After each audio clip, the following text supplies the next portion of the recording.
Thank you for tuning in to Mr. Cliff's Toy Shop. On today's review, we take a look at the Storm Collectibles Street Fighter 2 Ultra Balrog. Today I'll be reviewing this figure in the following categories: accessories, articulation, design, is it essential to your collection, functionality, and price. Once all scores are totaled, I'll give you my opinion if this figure is a pass or a purchase. It's been some time since I've done a review. Man, I've just been super busy. But this is one figure that I couldn't pass on. Though for accessories, it seems a bit minimal. Let's go ahead and take a look at the only effect piece that we have. And this is what should have come with the Super 7 Thunder Tank. But you get sort of this trailing effect piece. It looks okay. It's definitely colored pretty well. Just the shape of it seems a bit off. You get 3 heads with Balrog, and man, do I like each of these heads. Just take a look at the definition here.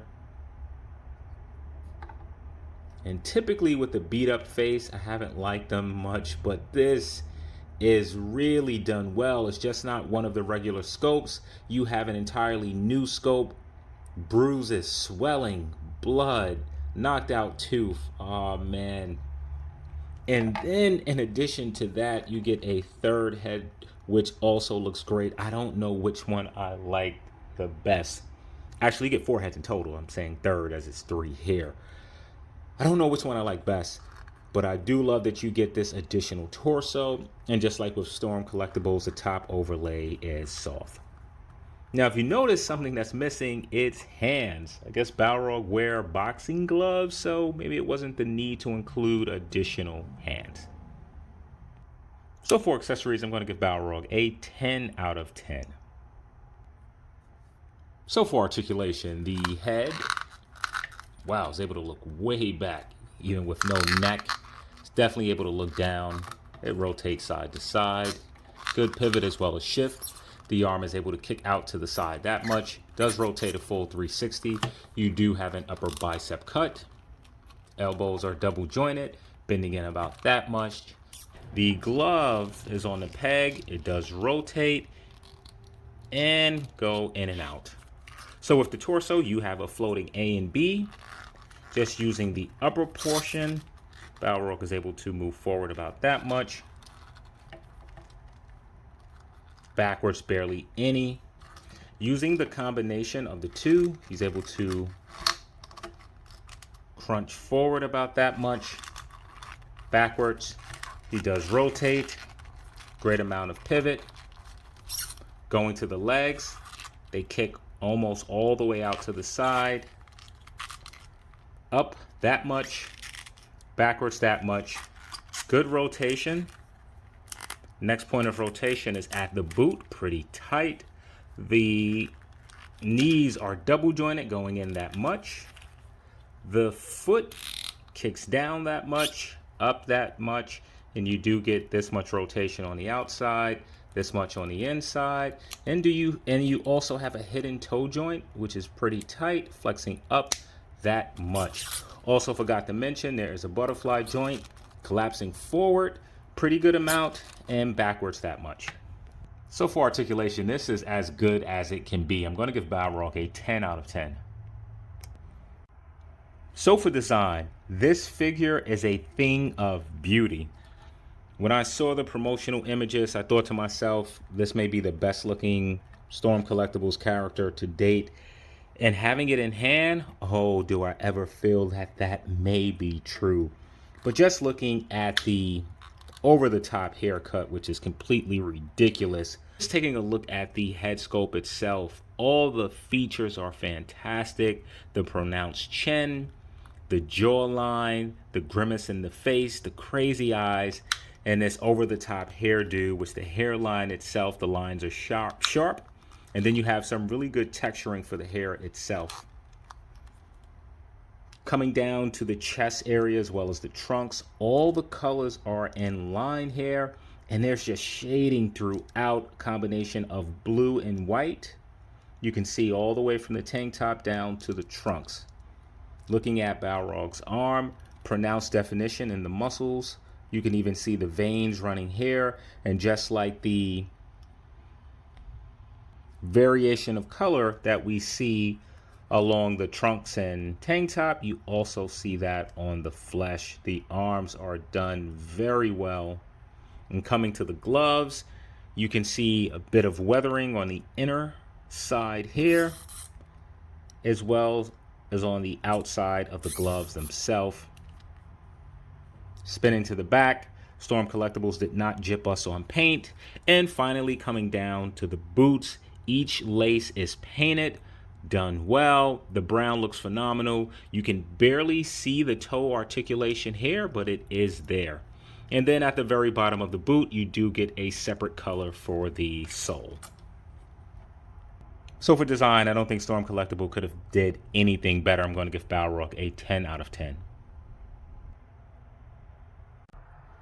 So is Balrog essential to your collection? Balrog first appeared in Street Fighter II as one of the main villains in the game.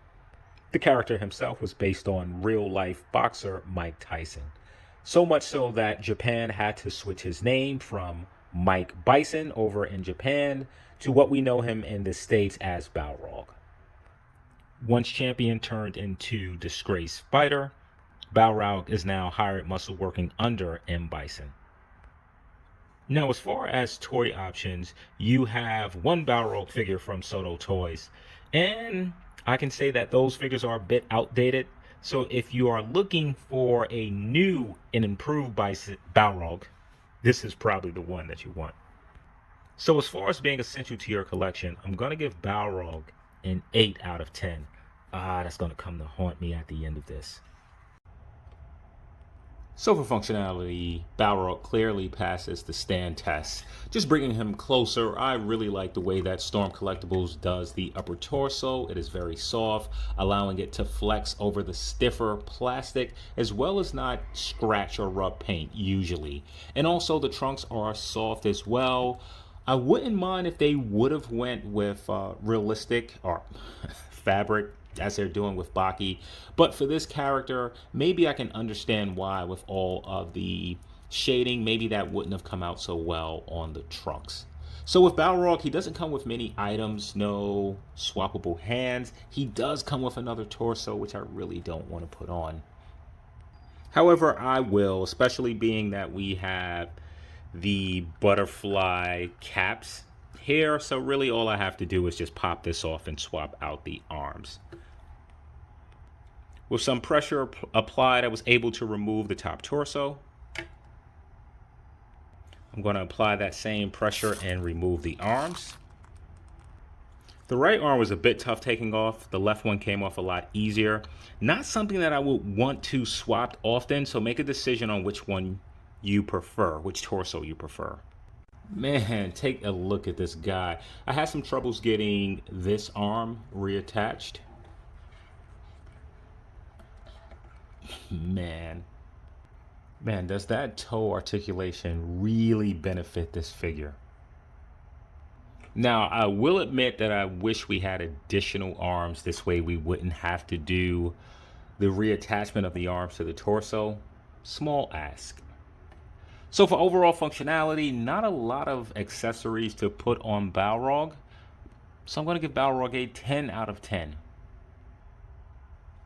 So for pricing, Balrog comes in at $90. Add in taxes, add in shipping, you're looking at a price point of roughly $113. So now is Balrog worth the price of admission? Well, let's see what he comes with. In terms of accessories, you get 3 beautiful facial portraits, some of the best that I've seen by Storm Collectibles.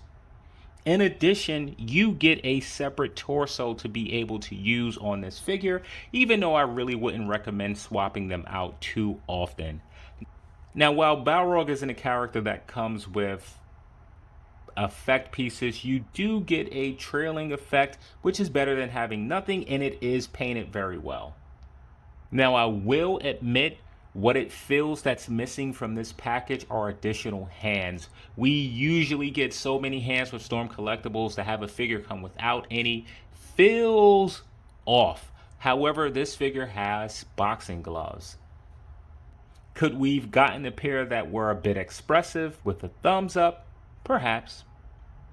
So for pricing, we see Balrog priced at a rate that Storm Collectibles has moved far from, and that's that $80 price point. I have a few Storm Collectibles that's in that $100 range, and in my opinion, Balrog is a better bargain. So for pricing, I'm going to give Balrog a 10 out of 10. That should give Balrog an overall cliff score of